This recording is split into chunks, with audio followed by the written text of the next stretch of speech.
Okay, welcome back, everybody. We're on to week 6, and this week we're going to talk about privacy laws. And there are many, and they are relatively new. What I want you to take away from this week is an idea about your own privacy, your own data privacy, how you protect yourself, and also and how the laws apply to you. And then also we'll look at privacy from a security manager's perspective. So we'll really look at it from two different ways this week. Number one is more around data privacy, but physical security managers, organizational security managers have a huge remit in that space. And then we'll look at employee privacy and what expectations of privacy an employee might have in the workplace. So when we talk about privacy laws, again, the prevailing um, logic of the day, if you will, is to talk about privacy and data, and that's okay because again, the organizational security manager has a big dog in that fight. But generally, privacy laws are enacted today to protect data, and you have to consider data.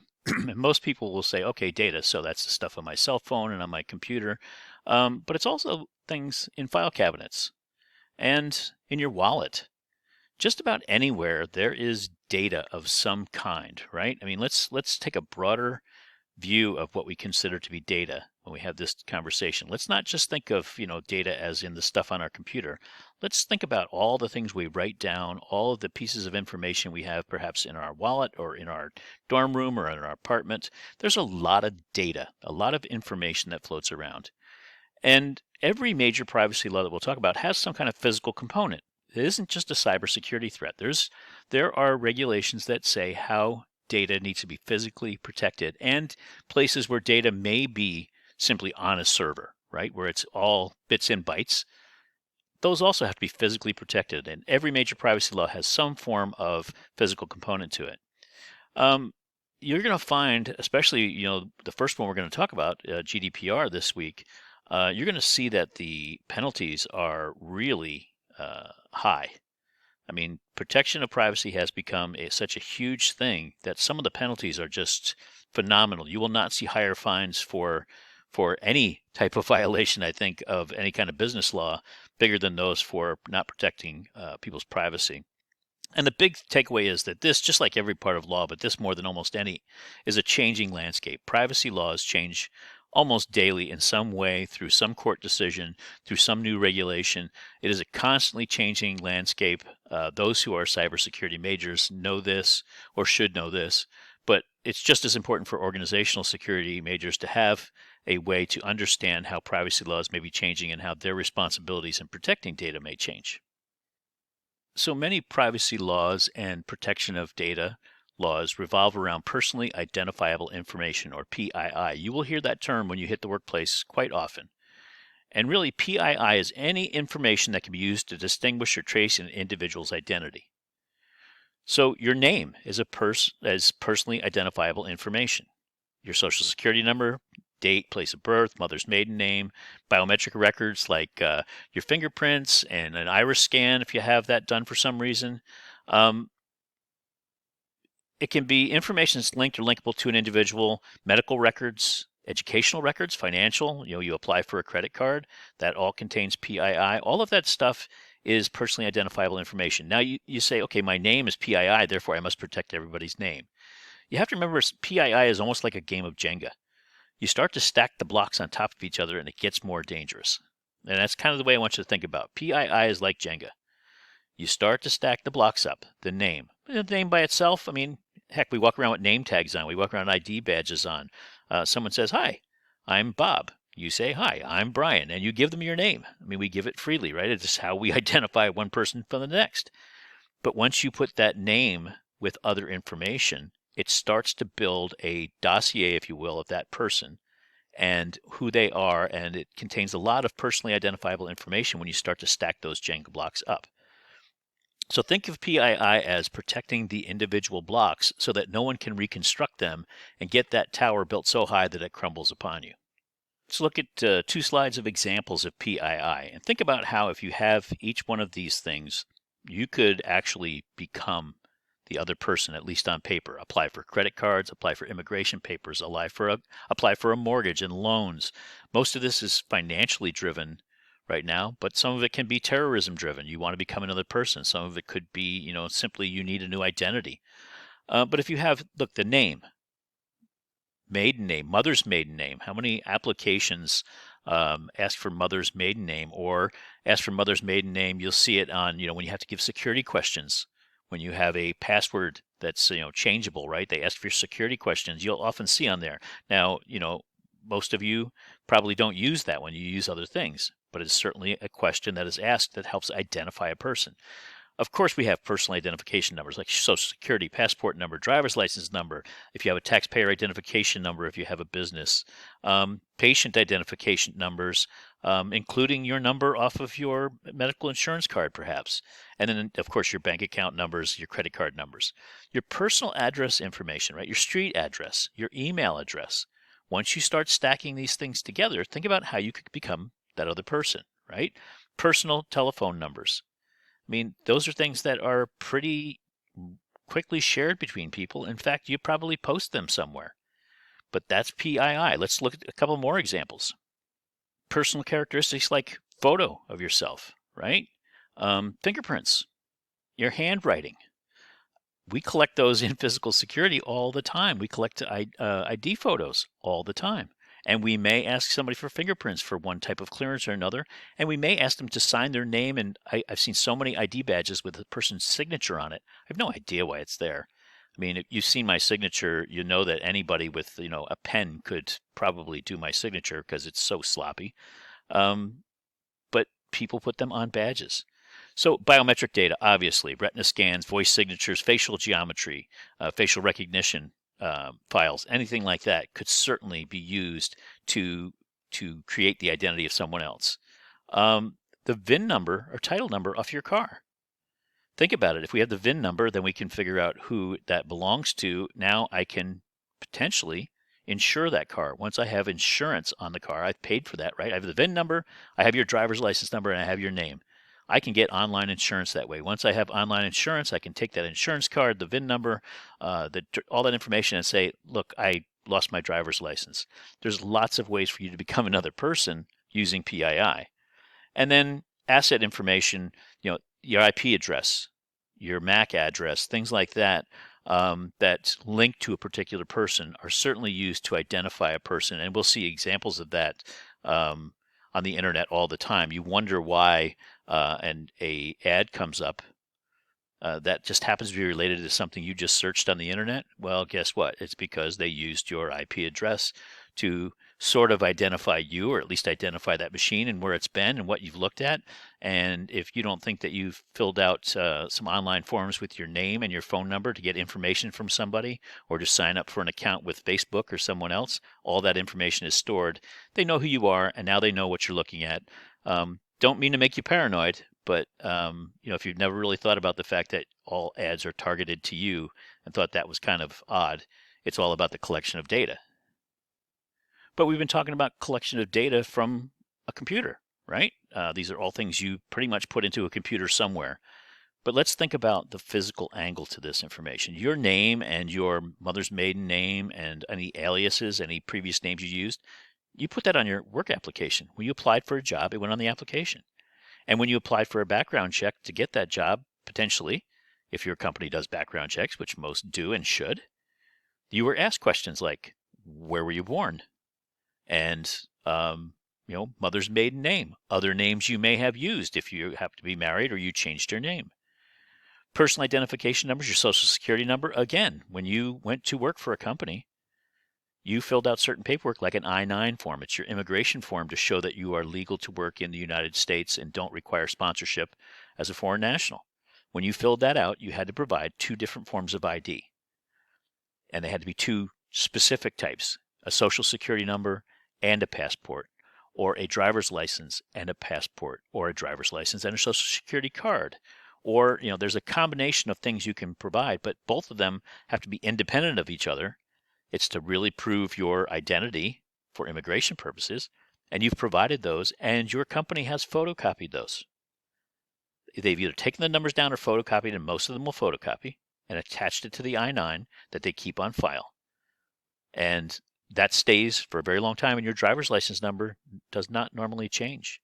right? Very rarely does a driver's license number change. So therefore, companies you've worked for in the past likely have a file with your driver's license in it that someone can access, a paper file.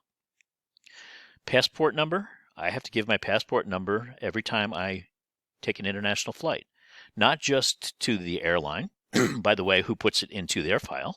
And on my frequent flyer, I have, stupidly provided my passport number because it's just easier. When I go to check in for a flight, I go normally to the airline lounge and before an international flight, and I give them my passport and they check in and they say, Brian, okay, everything's good to go. And when I get to the gate, I don't normally need to go through and have my passport rechecked other than just to show it when I board the plane. But the airlines have my passport number, certainly. Driver's license number, same way. Patient identification number. If I've used, my dentist has my patient identification number, which will go back to all my personal information. All of those are kept normally in some form of paper record before they ever get archived. Now think about things like your personal address, okay, your street address and your email address. It could very well, some of you work in retail. Go look at the schedule or go look at the roster. A lot of times there'll be a posting with a roster with your name and your telephone number and your email address right on it, posted in the break room or in the common area of your employer. It is so common to post those things. It is considered personally identifiable information because when you start to stack these things, you could become that person. So these are all physical things. But look, there's even more. The pictures and the fingerprints or the handwriting sample. ID photos. The physical security manager holds those, right? They're in a system normally because they're normally taken electronically, right? We don't normally take pictures with a Polaroid and cut them out and put them on an ID badge, although there are still many places that do that. But you still have possession of ID photos. Security records also contain biometric data if you're using any kind of electronic access control. The VIN number on a car, a title number. If I watch you get out of your car on campus, I can walk over and I can get the plate number off the back of your car. And depending on the age of your car, I can look on the dashboard. And if you haven't put, a bunch of other crap up on the dashboard, I can see the VIN number. It's on a little metal plate on the dashboard. Or I can climb underneath and it's stamped on the engine in about 10 different places, I believe. But I can get the VIN number off just about any car.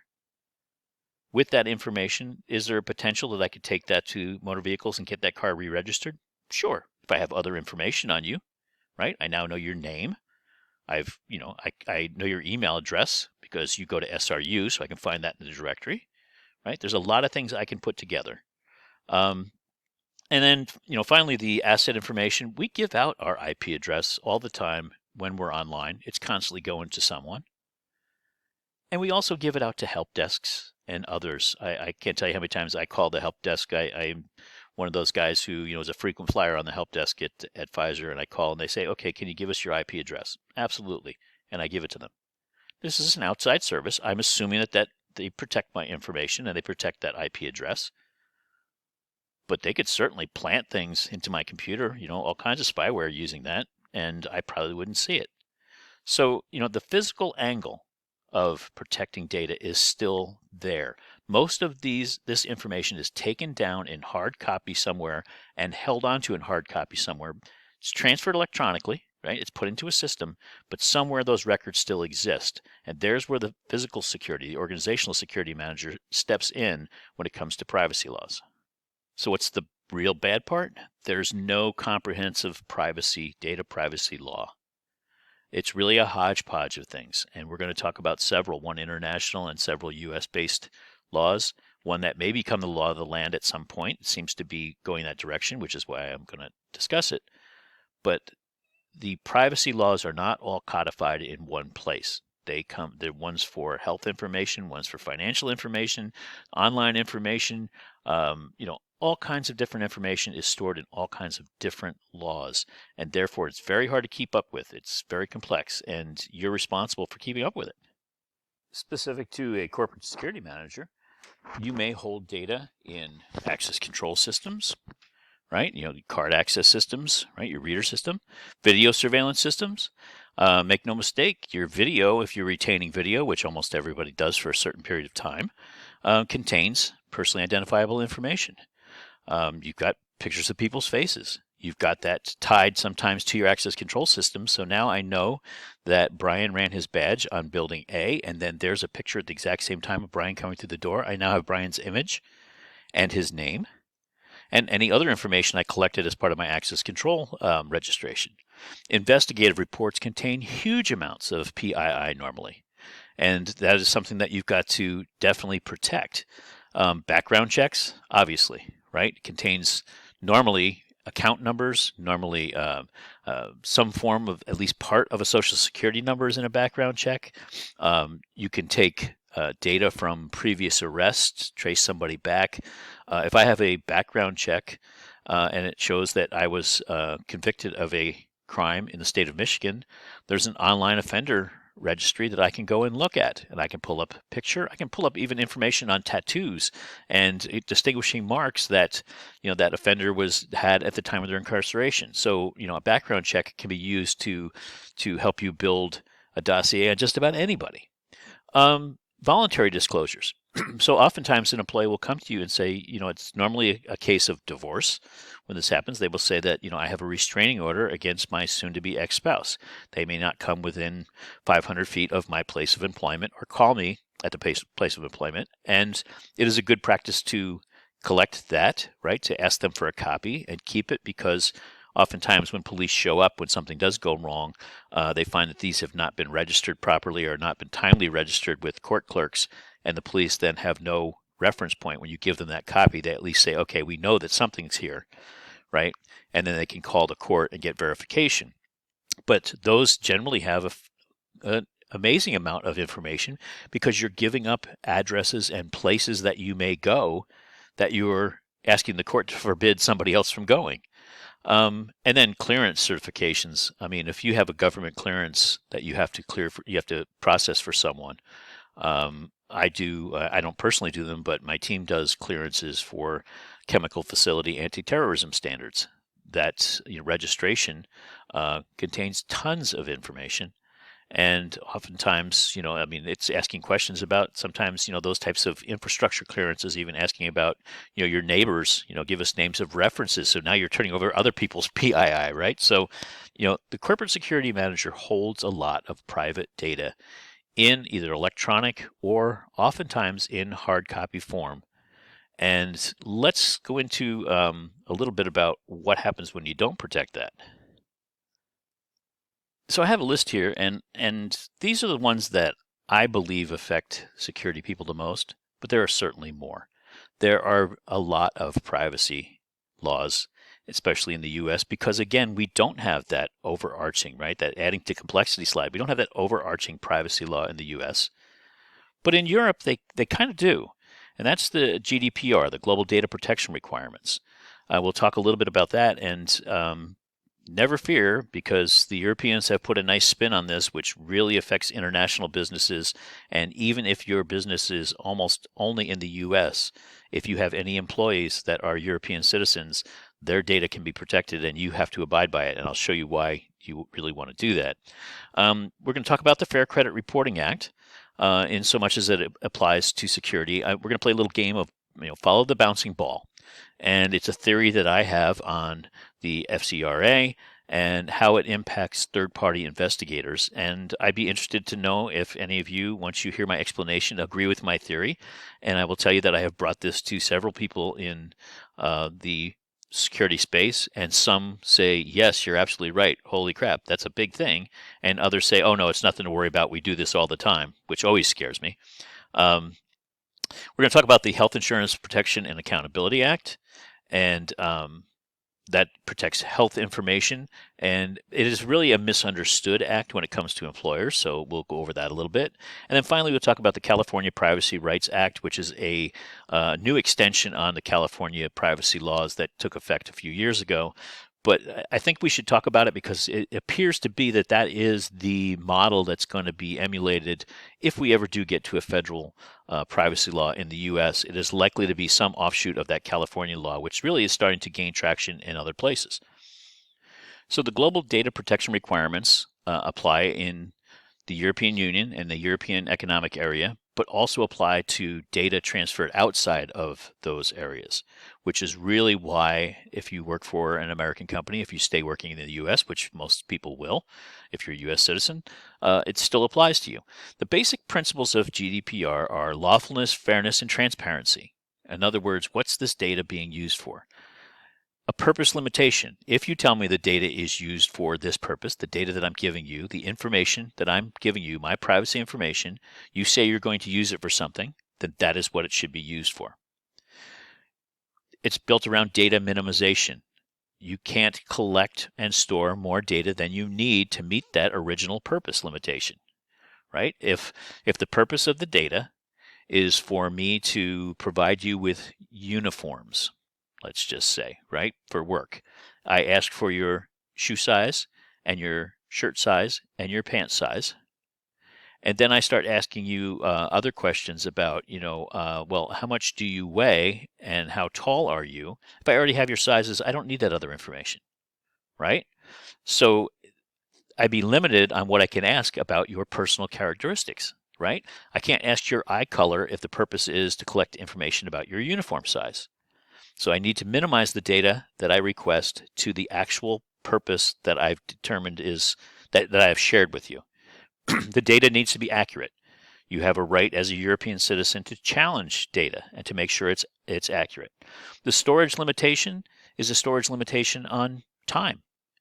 How long do you need this data for, right? If the data is to make a certain decision, then once the decision is made, do you still need the data?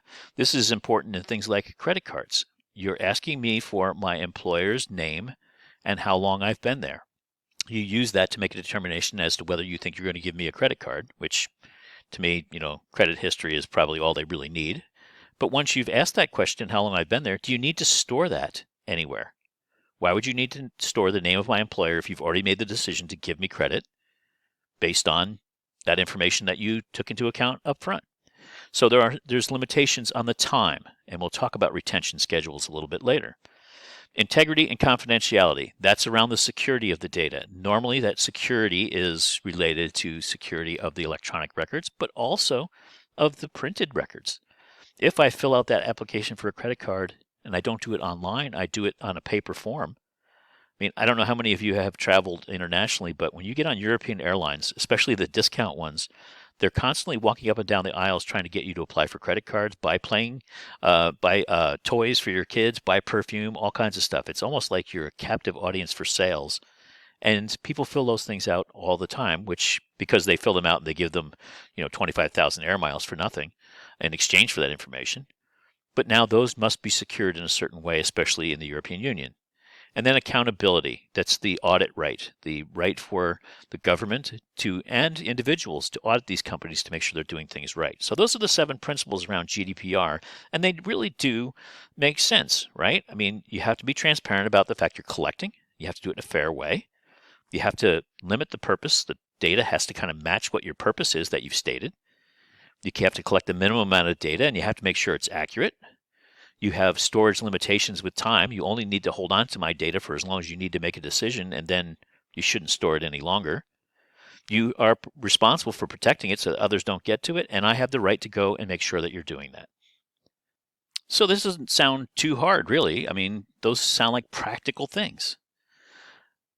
But you have to remember that this information gets transferred out of the EU, out of the EEA locations, right? It goes from France to the US for a company that may be US based, but has a, sales force in France. Now that data is still protected under GDPR. One of the big things that trips up security managers when it comes to GDPR is the right to be forgotten. That means that I have a right as a European citizen, if I'm covered by GDPR, to be forgotten, to have my data erased. This applies to things like visitor systems. If I'm a visitor from France and I come to an American company and you register me as a visitor and you give me a visitor pass and you have a visitor system, right, a logbook, whatever you might have, where you take down my name and the reason for my visit, the time that I came in and all those things. Unless there's a regulatory reason why you must have that record.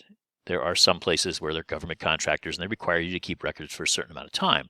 But in most cases, that's not the case. As a European citizen, I can make a request to you to be forgotten. I would like all of my data erased, please. Thank you. And that's pretty much all it takes. Unless there is some reason, which I must then share with you what the reason is. I cannot do that because U.S. law requires that I keep a record of visitors because we are a government contractor. I cannot do that because, we produce items that are known to the state of California to potentially cause cancer, and therefore we must keep your information as a visitor to show you've been here and potentially exposed.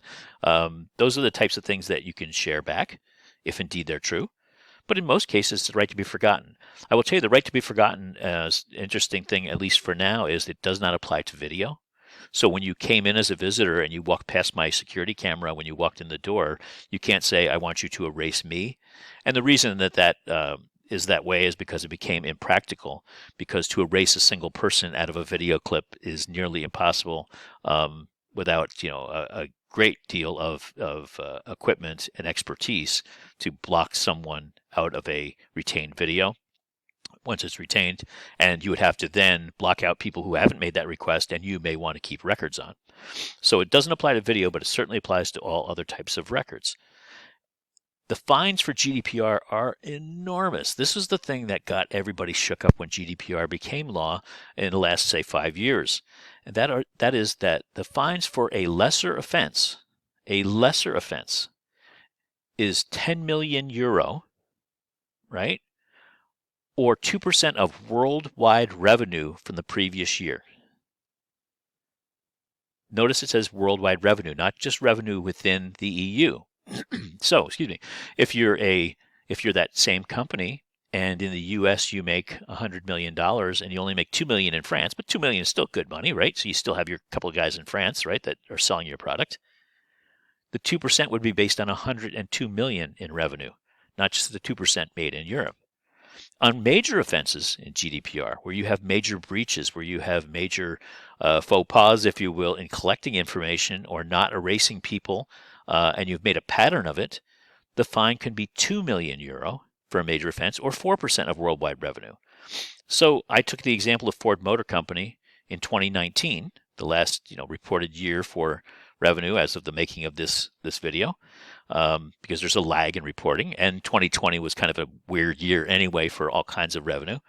But Ford, in a major offense, would pay either 20 million euro or 5 billion euro, depending on whether they went with the dollar amount or the percentage. And it's always whichever is greater. So on a major GDPR violation, Ford Motor Company would pay a $6 billion fine to the European Union. That is, now we're talking real money, right? So adherence to GDPR is so important to companies, especially those with any type of international arm, but you really don't have to have an international arm because you could have visitors or a single employee that happens to be European or a European citizen who works in the US and is covered by GDPR because their information, their passport information is European information. So you can't run afoul of GDPR. I would strongly suggest that when you get that first job as a security manager, you find out who your GDPR steward is. Most companies have them, and you make friends really quick and go through with them and ask them to evaluate all of the information that you collect. And if you decide to collect new information for some new program, if you're going to collect, all of a sudden you're going to start using retina scanners to let people in buildings, then get with them and make sure that they evaluate how you collect, how you store, how you protect, and how you forget that information if it's requested. It will save you a lot of heartache. It will certainly save you your job and could save your company, depending on the size of the company, billions of dollars. So now I want you to follow the bouncing ball with me on the Fair Credit Reporting Act, and I ask you to humor me for just a few minutes on this because you're going to help me prove or disprove a theory. At least I'll get your opinion, hopefully. A Fair Credit Reporting Act really talks about consumer reports, investigative consumer reports. you normally would use them as a credit check, right? You apply for a credit card, you apply for an apartment, right? They run a credit check on you to see if you've, stiffed the last landlord, right? An investigative consumer report means a credit report or portion thereof in which information on a consumer's character, general reputation, personal characteristics, or mode of living is obtained through personal interviews with neighbors, friends, associates, or with whom other people that are acquainted or may have knowledge concerning any such information. So it could be a credit bureau, right? They would have knowledge of your financial mode of living, right? They would know how you spend your money. It could be your employer, previous employer. How much do you make versus how much credit will extend to you? But it could be interviews with neighbors, friends. The investigative consumer report definition is really, really broad. And that's where this comes into play. We talk about fair credit reporting because normally these types of investigations, if you will, have something to do with money, either lending of money or hiring of someone. Running that financial background on somebody to see if they are of good character for you to either extend credit or to have handling your money as an employer. And that's the broadness of the Fair Credit Reporting Act. This term, investigative consumer report, is so broad, and that's where we can run into some trouble. So let's pull this thing apart in pieces and see where we end up as a physical security or an organizational security manager. So I pulled out relevant parts of the FCRA. And in general, a consumer report means any written, oral, or other communication. So it doesn't need to be written down. It can be oral communication, or it could be written down. Any type of communication by a consumer reporting agency, and it bears on a consumer, and it talks about their character, their reputation, personal characteristics, mode of living, any factor, right? And if you go down to the next part of the act, it includes in employment purposes. So any conversation I have with a third party concerning your employment could be considered covered by the Fair Credit Reporting Act. So let's take this another step. So in the exclusions, it says, except as provided in paragraph 3, blah, blah, blah, which I did not include here because it wasn't relevant to this conversation. Consumer report does not include, if you jump down to the yellow, communications or other information among persons related by common ownership or affiliated by corporate control. If it is clearly and conspicuously disclosed to the consumer that the information may be communicated among such persons as the consumer is given opportunity. So when you first go to work for an employer, right, it is pretty common in your employment packet, all those forms you sign, that they basically say that they will collect some data on you. And you understand that you and the company have a corporate relationship with each other. I can communicate information internally in the company to other employees of the company, like human resources, if indeed I find in an investigation that you have, let's say, been convicted of a crime in the past, right? That's your character I'm talking about. And I can talk internal in the company about that to HR to say, did you know that Brian got arrested for his third DUI and just got convicted of it? And now we may have a problem with him when he travels on business. He's going to rent a car on our behalf. What are we going to do? Those conversations don't violate the Fair Credit Reporting Act stipulation that you need to be aware of that conversation because you've already had a company and a corporate relationship with your employer. Let's take that one step farther. Part of the Fair Credit Reporting Act it talks about adverse actions that might be taken, right? You could deny somebody's credit, right? If they applied for a credit card and you went through that investigation, found out that they, have not paid their bills regularly for some time and have really no history of ever doing it, that adverse action may be denying them credit or charging them a higher interest rate, right? An increased charge, as it says here in Section 1B1 there. However, under B2, it also includes a denial of employment or any other decision for employment purposes that adversely affects any current or prospective employee. So therefore, when we had that conversation, I, as the internal investigator, right, an employee of the company, had that conversation with HR, which I'm allowed to have because there's a contractual relationship between you and the company, right, a corporate relationship. We have that conversation, and we decide that we are going to now terminate Brian because Brian has his third DUI. Brian travels quite frequently on company business. He needs to rent a car in order to get his job done, and he can no longer rent cars because he doesn't have a driver's license. We're not going to make an accommodation to hire him a driver. Therefore, Brian, we're going to terminate your employment because you're really not employable by us. And we got this information through a consumer report, which is covered under the background checks, right? Your conviction history would be part of that character check, and therefore we've terminated you. Everything sounds great. But what if? What if I hired a third-party investigator or a third-party company to do that background check, or to give me information on employees that had that Brian's information about that third DUI, right? The third-party investigator is disclosing it to me, and I'm disclosing it to HR, but it's information about Brian. Brian has no corporate or contractual relationship with that third-party vendor. The decisions that are made based on that transfer of information may affect my employment. And in fact, in the example I gave, they were going to fire me because I can't drive a car, right? So the actions of that third party caused an adverse action under Fair Credit Reporting for Brian. Brian has no corporate or contractual relationship with that third party. They provided the information. So what does this mean? Well, under Fair Credit Reporting Act, one of the questions that you asked was the consumer, which in this case is Brian, the employee, given the opportunity before the time the information is initially communicated to direct that such information not be communicated among such persons. Did the third-party investigator call me first to let me verify that information was accurate? Did they call me first to ask if I wanted it released?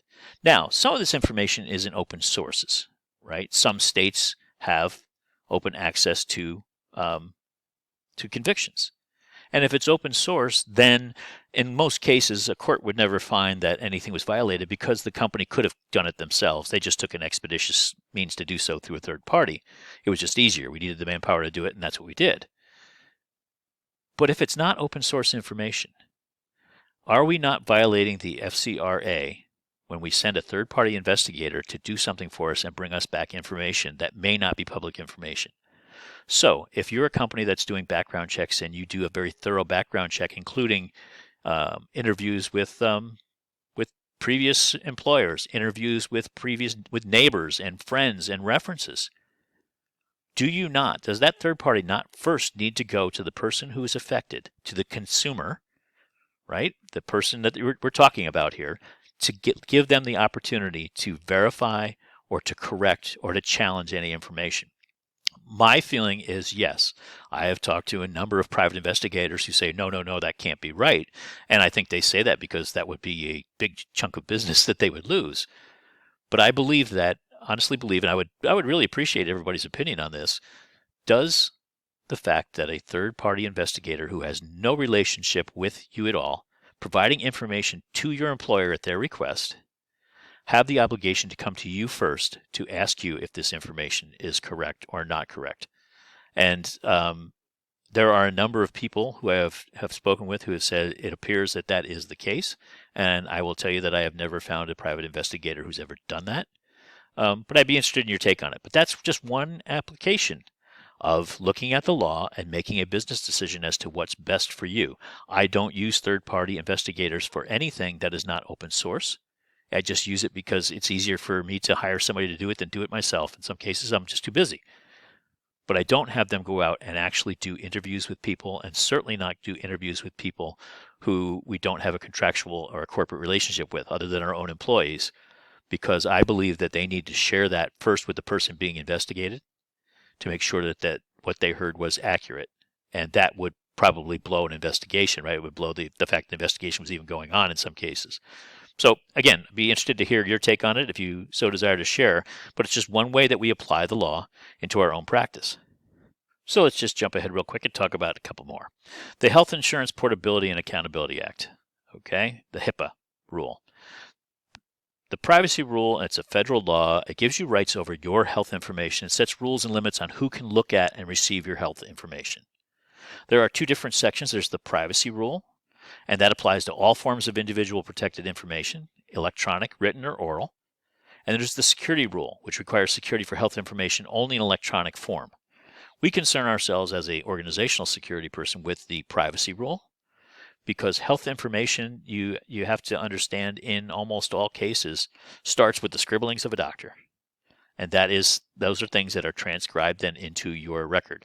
Now, many of the tests you take in a hospital and those types of things, genetic tests, all those things, are almost electronic from jump, right? Many times the heart rate monitor is connected to the computer, which then puts it into your record and it records your heart rate, right? I'm not a medical professional, so I'll use that simple idea.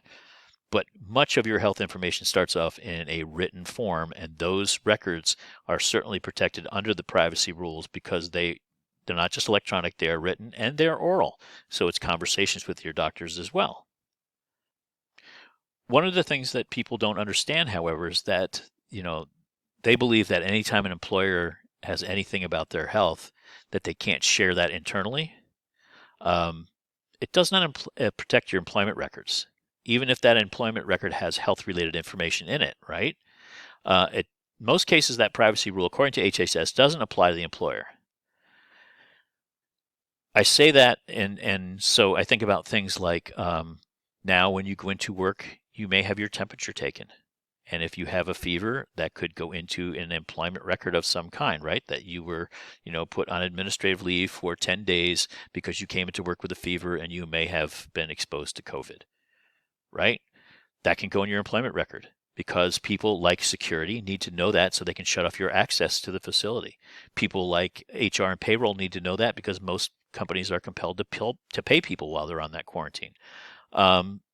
So health information like that can go into an employment record, and it's not protected under the Health Insurance, Portability, and Accountability Act. And I'm going to correct that as we go here. See what happens when you type fast. But you really need to be cautious, right? So health information like a doctor's note. If you've been absent from the workplace for 3 days, it is very common for employers to say you need to bring a doctor's note after 3 days. I don't know what the magic of 3 days is, but that seems to be the rule of thumb. Employers sometimes go overboard, and if you are an employer, and when you are an employer, and you will be, and a manager, and each of you will be at some point in your career for sure, you can ask for a doctor's note if that is your company policy. What you can't ask for is the diagnosis. So if I bring a doctor's note that says, yes, Brian was under my care for the 3 days where he was not present in the workplace, signed Dr. Smith, I can't say, well, what was wrong with you? Unless it's something that is particularly covered by the actual employment, right? If you are a healthcare provider, if you're a nurse, they may be able to ask that question to cut down on contagion, right? But if it's not at all related to the job, if you are a store clerk, you can't say, well, why were you out? I know you were out. I know the doctor said it's okay, but why were you out? That would indeed potentially violate HIPAA because you're discussing the health information that is covered under privacy. Without your permission, the employer cannot go directly to the healthcare provider either, right? Unless it has to do with insurance coverage, if the company is self-insured, your employer can't call your doctor and say, hey, I got your note here for Brian, says he was under your care for 3 days. What was wrong with him? Because I need to put that in my record. Now, anything that I share is open for me to share about if I say, well, yeah, I had a cold. Then, if you want to say Brian was out because he had a cold and I shared that, that's fine. I shared that. It's no longer protected. But employers tend to go overboard. And as an employer, when you get to that point, don't go overboard. Keep your questions to the reason for the request in the first place. The reason for the request was, were you out for 3 days just because you blew off work? Right? You just didn't want to show to work and you're not reliable and therefore maybe I don't want you on my team, or were you under a doctor's care? Had you seen a doctor? And that's what it's there to prove, not to prove what kept you out of the workplace. Very quickly, I'd like to talk, close out the discussion on data privacy, really, which is really what this has been more about. Although we now understand that when you talk data, don't be thinking about data in terms of bits and bytes. Think about it in terms of paper.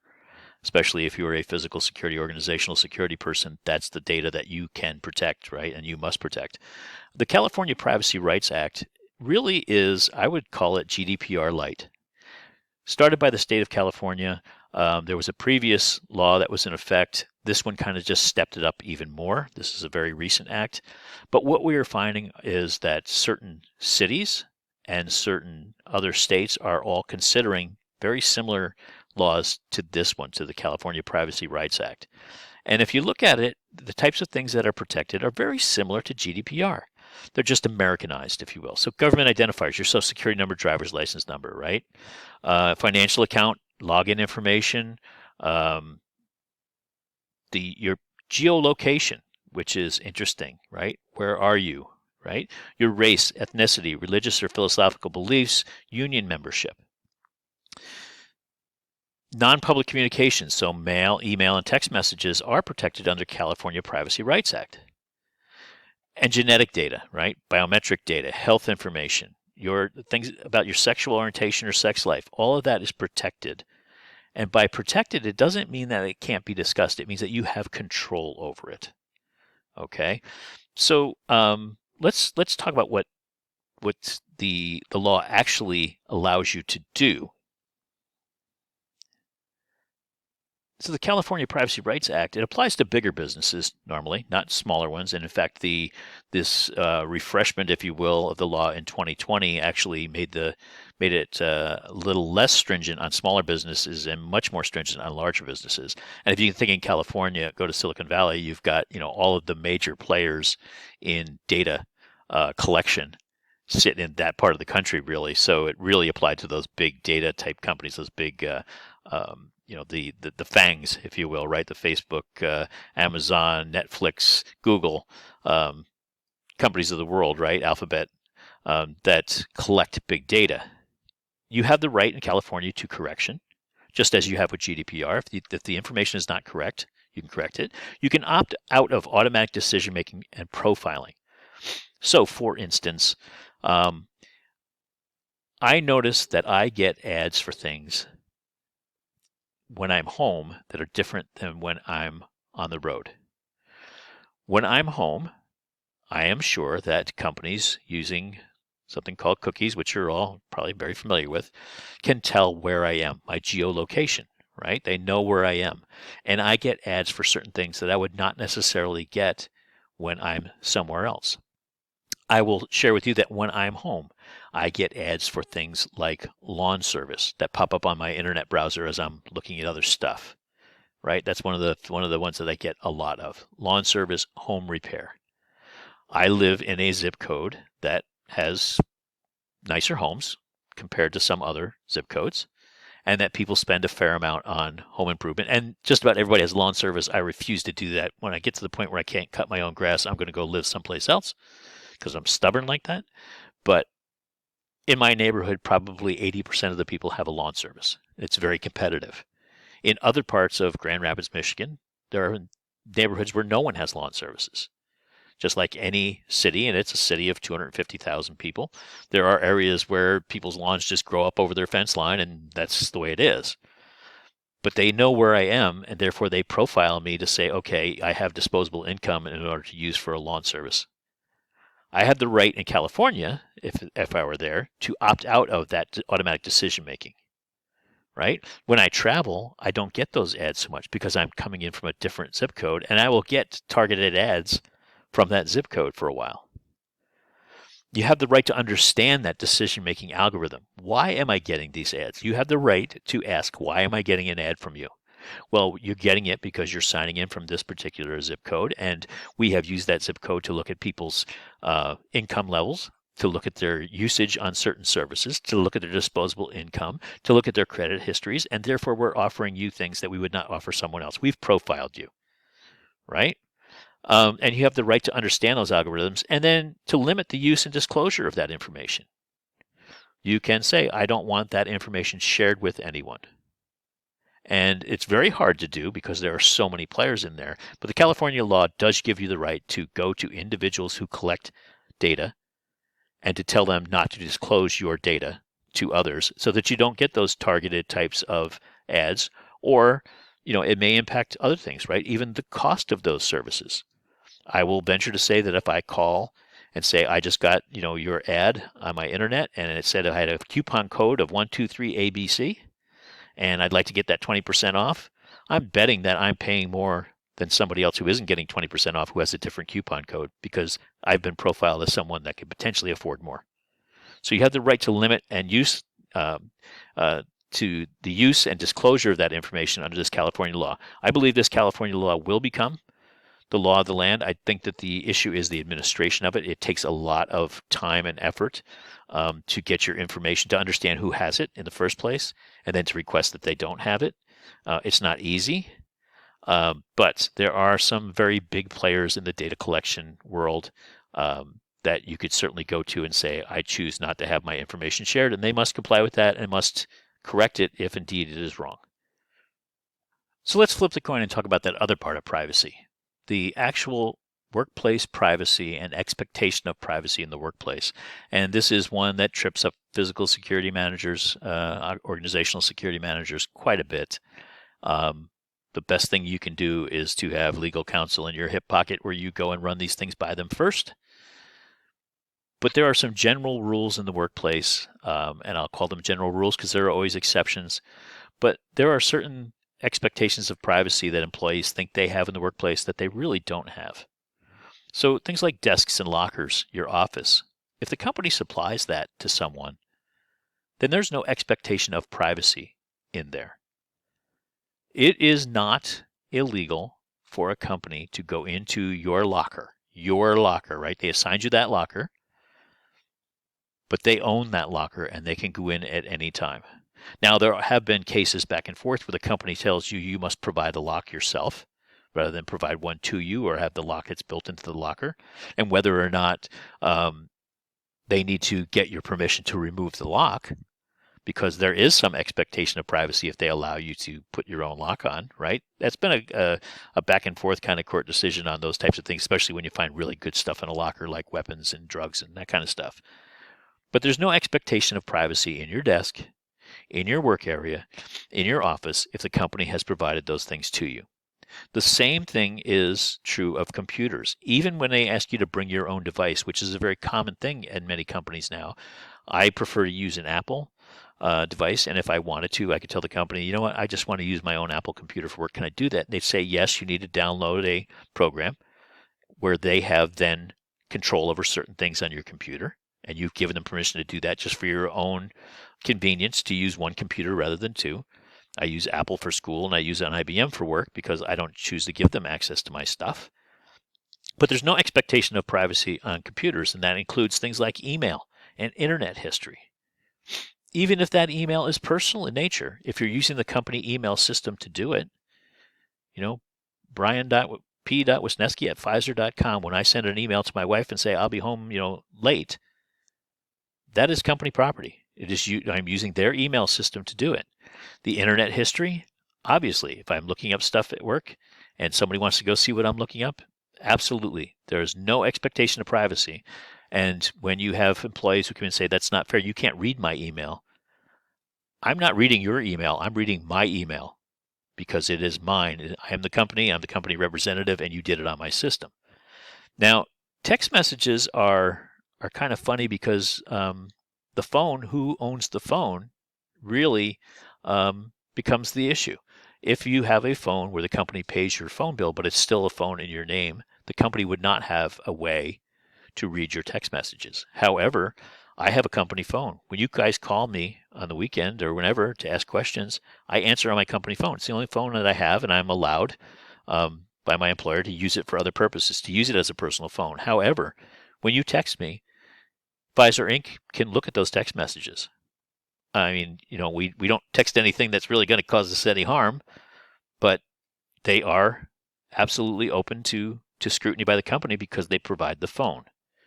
Now, phone calls are a little different, and it's very state dependent, but generally speaking, a company-provided telephone, desk telephone, can be monitored by the company for business purposes. If the company is monitoring the phone and that phone call is impersonal in nature, then it can't be listened to. Well, let's face it, how would you determine that? Well, you listen to a certain portion of it, and if it is personal in nature, then you shut down a recording device and you stop listening until that phone call is over. Yeah, okay.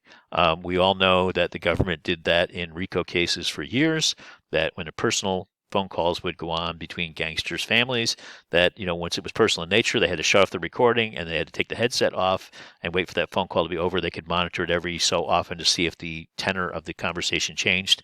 Yeah, okay. We all know how that works. I would not say that if you are using a company phone that I would assume that you have any right or expectation of privacy. But as a security manager, you can, I would certainly get permission and I would certainly get your lawyer to sign off, but going into somebody's desk that you've provided, their locker, their office, their computer, their email, their internet history, text messages on a company provided phone, absolutely open season in investigations. People don't understand that, but it is certainly been tested in the courts that when the company owns those things, there is no expectation of privacy unless it has been implied to the company and we say, your locker is, what you put in your locker is your business. We're not going to check it.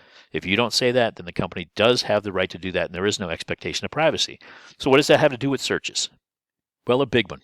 Person searches, right? They are very risky. But if they are related to the business, they are allowed.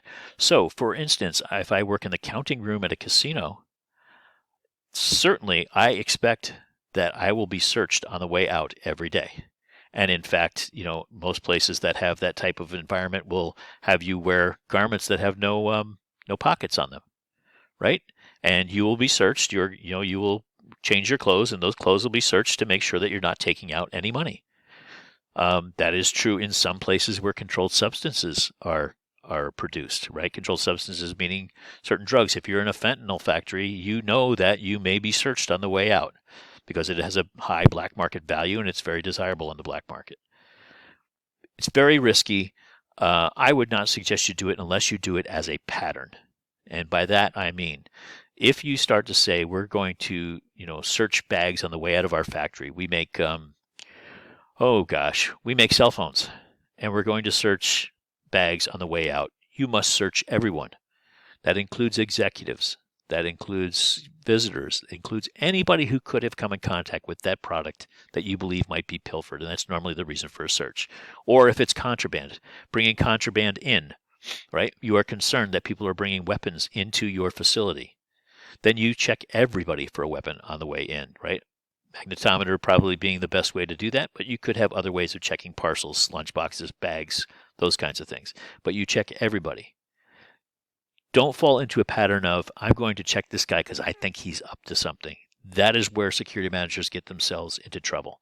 Now, when it comes to vehicles, if it's a company supplied or paid for vehicle, there's no expectation of privacy. People who drive company vehicles, even if that company vehicle can be used for personal purposes. So in large sales forces, if you have a large sales force for a product and they're spread all across the U.S., they probably have a company car that they use to go call on potential customers, and they're using it for personal purposes too.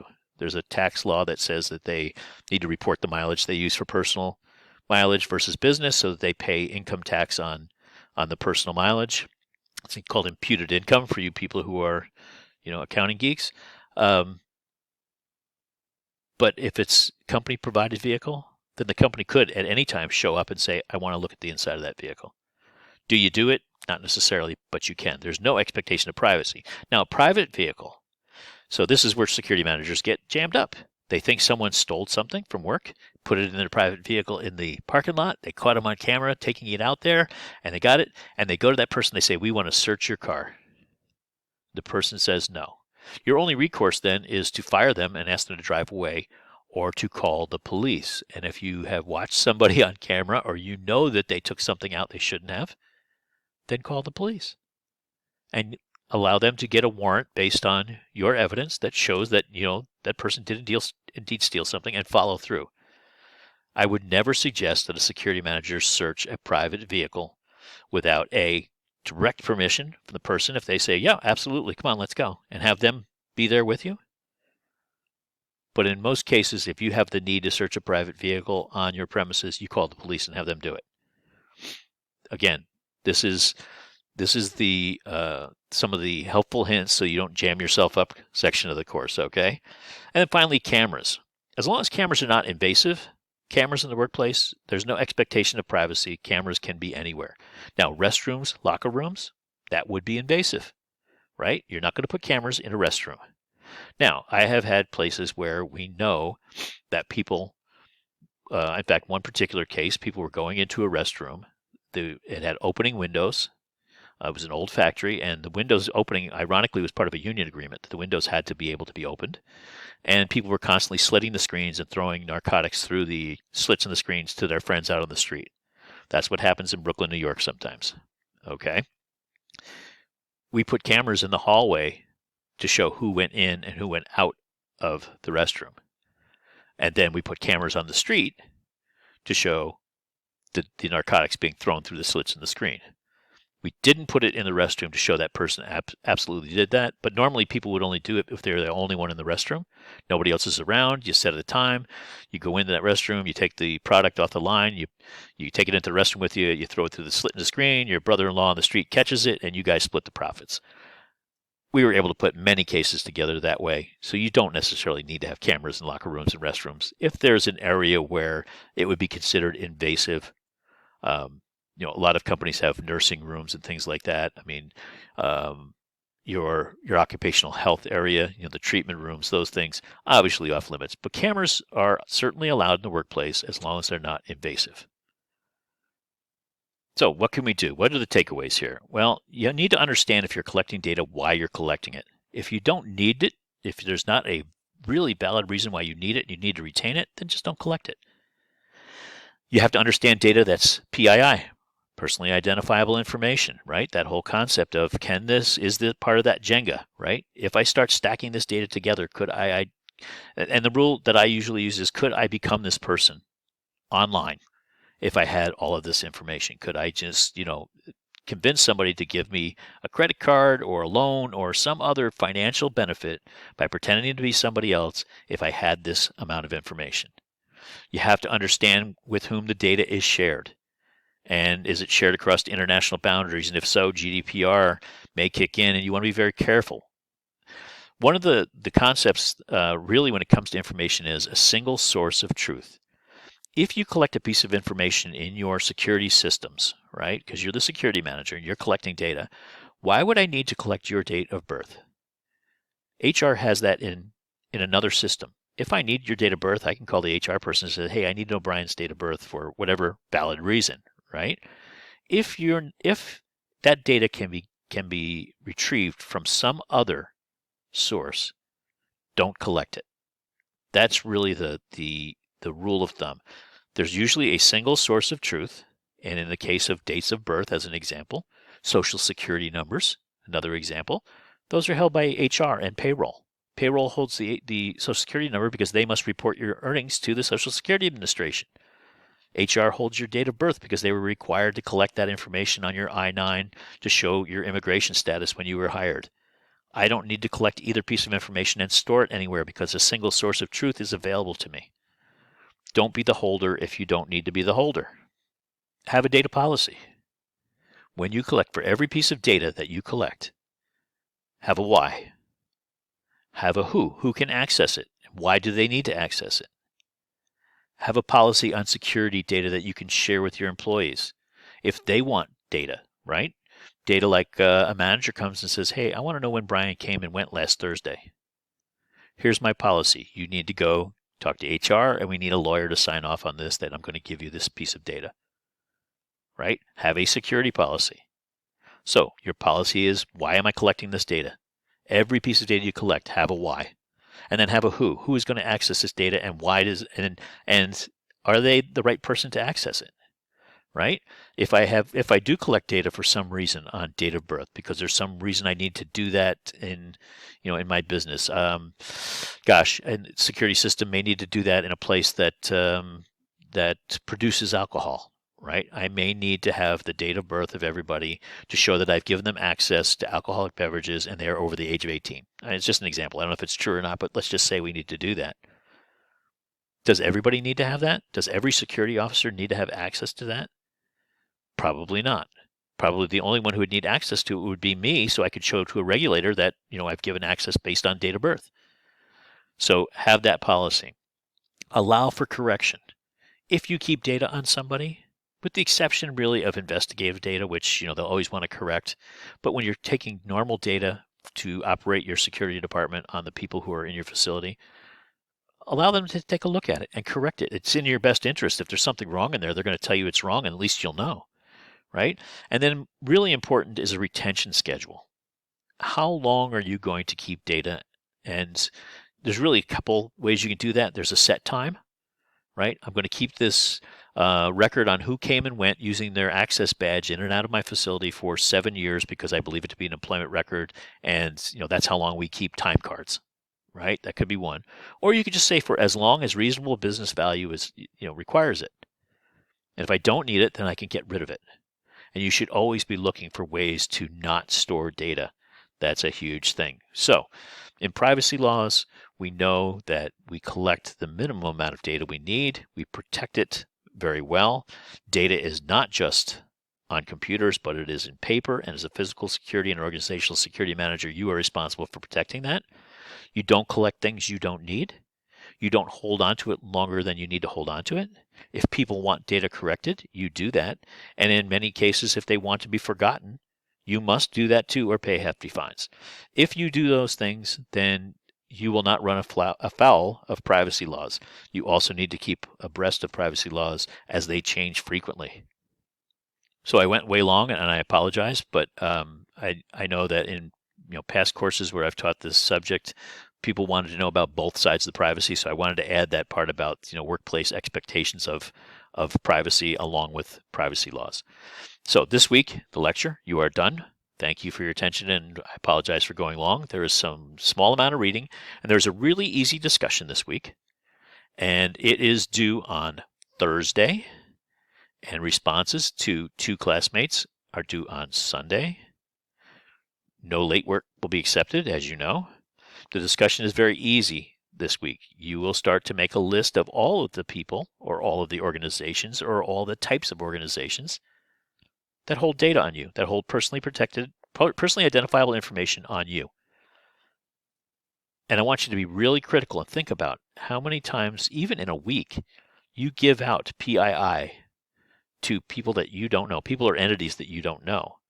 And it will really open your eyes to the amount of privacy data that you give up as an individual, and you're willingly doing that. And I really want to make everybody aware of it. So that's our discussion for this week, and you'll see the instructions in the discussion board. Your team leaders will be reaching out to you this week. I have assigned team leaders for our week 14 practice discussion, in which I will pose different workplace scenarios to you, and you will give me some legal cases, and that might influence how you handle that situation as a team. You've been broken into teams. Your team leaders have been assigned, and they will be reaching out to you if they haven't done that already. Please get back with them on times and dates that you are available during that week. You guys get to pick the times together, and I will be there no matter what time, day or night. But you need to do that quickly because I have this class and another one who are looking for times. I'm letting you guys go first because you're more upperclassmen in this. So I'm giving you that benefit, but next week I'll be doing the same with my CSS 210 class. So if you get your appointments in there, you don't have to compete with them as well. On Wednesday night, I will be on office hours for at least an hour. Office hours are 2 hours, as you know, on Wednesdays and 2 hours on Saturdays. Wednesday from 6 to 7, I'll be on Zoom. No pressure to show up, but if you do want to come by and say hello, or you have questions about the course, or you want to talk about anything, by all means, I will be there at least for that hour and be available for both hours by telephone if you want to talk to me. With that, have a great week. And again, I apologize for the long lecture, but I made up for it with an easy discussion this week. Have a great week.